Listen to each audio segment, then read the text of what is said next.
I'm listening to all of your plans for action, the studies and reports that are promised, but none of them can mask the truth. And the truth is that at the heart of your government for the last years, supported by Fianna Fáil, and at the heart of the new programme for government, which has been given a greenwash, there is a pretence about what causes biodiversity loss and indeed climate change.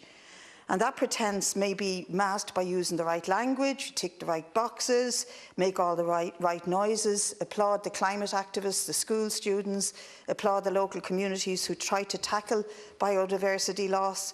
But at the end of the day, it's essentially business as usual. We will continue with economic growth built around foreign direct investment, a low tax and light touch regulatory regime, Ireland in corporate as a tax haven for the weary multinationals who are looking for a place to rest. And the green element in the new government will talk very earnestly about the climate crisis, biodiversity loss and what we all must do. But I know this, that in 5 years' time, this programme, just like the last government, will not have delivered on climate change, on biodiversity or on building a sustainable society. And it won't do it because it ignores the real causes and tweaks and pretends that it's dealing and delivering a solution. The biggest driver of biodiversity loss, in a word, is growth. Not just economic growth, but economic growth predicated on increasing profits and the drive to create new markets and ever-increasing abuse of resources and materials of nature. The National Park and Wildlife Service recent report identified the causes of the loss in biodiversity in Ireland, and I quote, "The factors contributing to the declines include agriculture, forestry and aquaculture, and the ambitious growth targets set for these sectors by Foodwise 2025 strategy." But the new programme for government, while ticking all those boxes, can't really deliver because it does the same as Foodwise does. It's based on the search for new markets and new growth, the very basis of biodiversity loss here and across the globe. And the reason that we have immiserated farmers and rural communities, an incessant need for growth, for profits, an increased output that only serves those at the top of the corporate chain, whether it's in beef production, in dairy herds or in cereal production.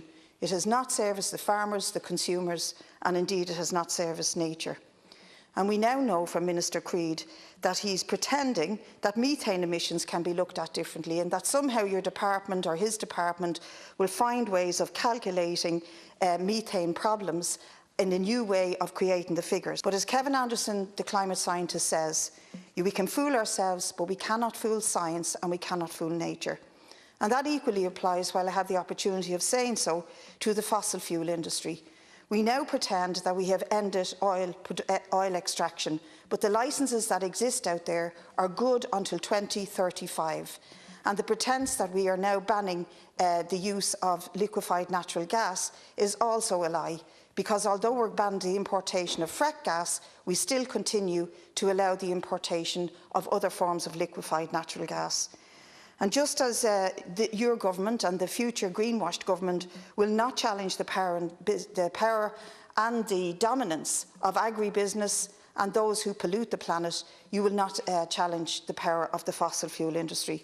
So I just want to end by appealing to those who are pouring the greenwash all over this new programme for government not to do this, to appeal to the climate campaigners who came out in their tens of thousands on the question of biodiversity and nature and the future of the planet, to look to that movement, bring it back out on the streets and look to a radical transformation of society, not one that's poured full of greenwash.